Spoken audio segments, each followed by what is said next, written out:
You ever seen one of these before? You recognize what that is? If so, you've probably been in a hospital, because that is the remote control nurse call button that is the feature of every hospital bed I think I have ever seen. And I got to know that remote a little bit better this last year through a scary experience that all turned out well for our family, but was frightening at the time. My wife, Danielle, who is a very highly ranked cyclist, was struck by an automobile on her bicycle and had to go to the hospital. I received this telephone call. We have Danielle here. She's in the trauma center. It looks like she's going to be fine, but she has had a head injury, and so your conversations with her may be a little odd at first.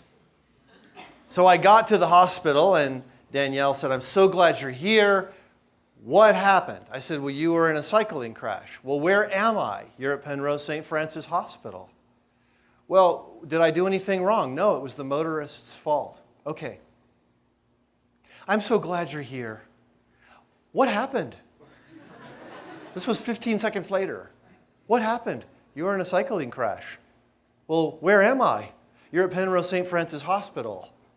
"Well, did I do anything wrong?" "No, it was the motorist's fault." We had this conversation literally 200 times because Danielle could remember what questions to ask. She could not hold the responses in her mind because, as a result of the accident, she had temporarily lost her short-term memory. Now, her memory came back, but it's interesting to note that when we got to the hospital room, everything was going to be okay. Danielle was recovering. I had to make a decision. I needed to go get the children so they could come and visit Mama, but then when the children were there, I needed to decide, do I take them home and have somebody come and stay with them so I could stay in the hospital room, or do I stay at home with the children because they're also traumatized by seeing their mother in this condition? And I thought, well, the only reason I would stay here for certain, the only reason I would make that decision is if Danielle cannot remember how to get help if she needs it, which is actually a distinct possibility. So I asked Danielle, "Do you know what to do if you need help?" "No." I said, "Next to you on the bed, there's a remote control. Can you see it?" "Yes." "Can you feel it?" "Yes." "There's a red button on that remote control. Do you see that?" "Yes." "If you push that red button, a nurse will come and help you." "Okay." 30 seconds later, "All right, we're getting ready to leave. Do you know what to do if you need help?" "No." So there's a remote control next to you, and on the remote control is a red button. You push the red button, and you will be able to get help if you need it. "Okay." A minute or two later, "All right, we're getting ready to go. Just let me make sure. Do you know what to do if you need help?" "No." So, well, okay. All right, so I got a piece of paper. I folded it in half and made it into a little tent card, and I wrote on there, "For help, push red button." And I put it on the tray table directly in front of Danielle. And then I asked her, "Do you know what to do if you need help?" "Yes." "What do you do?" "I push the red button." And I thought, oh, I could go home. And then she looked at me and said, "So where's the red button?"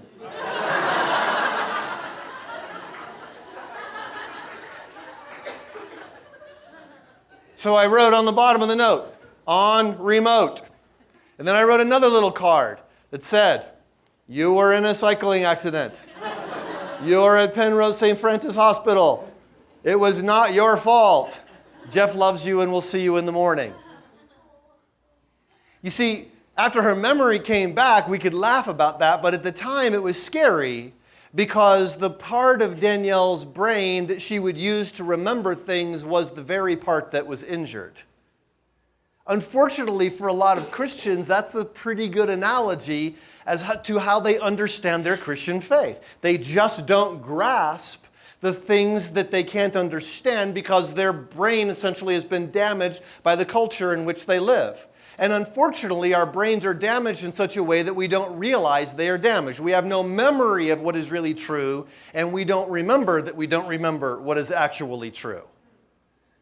There's no better way to rehearse and understand what it actually means to have a biblical Christian worldview than a children's story. This is one of my favorite children's stories. Actually, it's the Jesus Storybook Bible. And in the Jesus Storybook Bible, is it okay if I just kind of read this to you? Like, we'll have a little story time here. Yeah. It's really nice. This is not the Bible, but it is the story. It is stories about the Bible. And I would read this to my children at home. We would always have a family worship time at night. Somebody said, well, don't you have a family worship time at breakfast time? I said, look, I'm not a morning person. If we had family worship in the morning, my children will be convinced that God is very grouchy. We just don't do that. But at nighttime, we can do it. So I remember reading this to my children, and I will read it to you because it summarizes what's important and yet what most Christians don't understand to be true about the very source of their faith. The author Sally Lloyd-Jones writes, God wrote, I love you. He wrote it in the sky and on the earth and under the sea. He wrote his message everywhere because God created everything in his world to reflect him like a mirror, to show us what he is like, to help us know him, to make our hearts sing. And God put it into words too. He wrote it in a book called the Bible. Now, some people think the Bible is a book of rules telling you what you should and shouldn't do.